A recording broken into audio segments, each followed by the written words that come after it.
The wizard studies में आप सभी लोगों का एक बार फिर से स्वागत है। ये है ग्लेशियर लेक यानी हिमानी झील जिसे कहा जाता है। ये ऊपरी हिस्से में ये ग्लेशियर दिख रहे हैं सफ़ेद, और उसी के निचले हिस्से में जहाँ से ये ग्लेशियर हटते हैं और इनके रास्ते में जो भी गड्ढे बन जाते हैं, ये जहाँ भी हैं ये सरक रहे होते हैं। उसी सरकने में आसपास के क्षेत्रों में गड्ढे बनते हैं और उसी गड्ढे में जब ये ग्लेशियर हटते हैं तो पानी भर जाता है, जिसे हिमानी झील या ग्लेशियर लेक कहते हैं।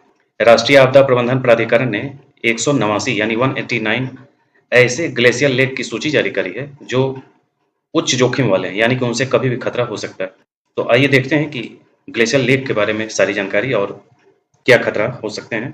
ग्लेशियर लेक जल का वह निकाय है जो हिमनद से उत्पन्न होता है। यह आमतौर पर ग्लेशियर के तल पर बने होते हैं, लेकिन इसके ऊपर, अंदर और नीचे भी बन सकते हैं।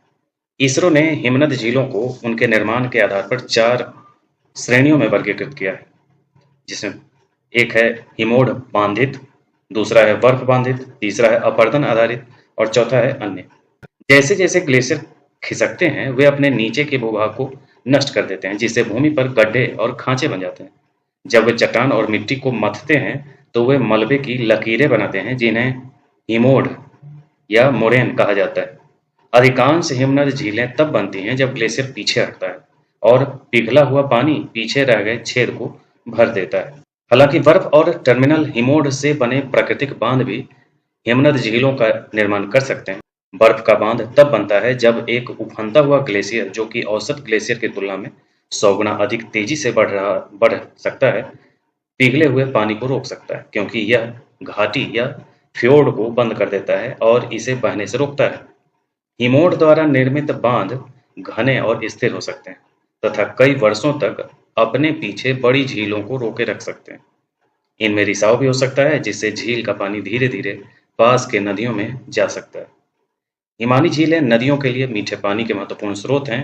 हालांकि इनमें महत्वपूर्ण जोखिम भी उत्पन्न होता है, और विशेष रूप से ग्लेशियर लेक जो है वो विस्फोट, बाढ़ यानी कि ग्लेशियर लेक आउटबर्स्ट फ्लड जिसको कहते हैं GLOF कहा जाता है, इसके होने से काफी भयानक परिणाम आते हैं। जैसा कि आप केदारनाथ के मंदिर के ऊपरी हिस्से में ग्लेशियर लेक ही था, जो बहुत ज्यादा बारिश होने से या कहीं के बादल फटने से पानी उसमें बहुत ज्यादा आ गया, जिसके वजह से ग्लेशियर लेक जो था वो फट गया था। उसके एक बांध जो है टूट गए थे और केदारनाथ में भयानक तबाही मची थी। तो उसी ढंग से ये जो ग्लेशियर लेक आउटबर्स्ट फ्लड जो होते हैं यानी कि GLOF जो घटना घटती है वो उसी हिमानी झील के बांध के टूटने के कारण होती है। और केदारनाथ जैसी घटनाएं फिर से घटित न हो, इसके लिए राष्ट्रीय आपदा प्रबंधन प्राधिकरण ने ये लिस्ट जारी किए हैं ताकि उसका उपाय पहले से किया जा सके, और इसमें इसरो ने सहयोग किया है। तो ये था हिमानी झील, और इंग्लिश में जिसे ग्लेशियर लेक कहते हैं। आज के लिए इतना ही, मिलते हैं अगले वीडियो में। धन्यवाद।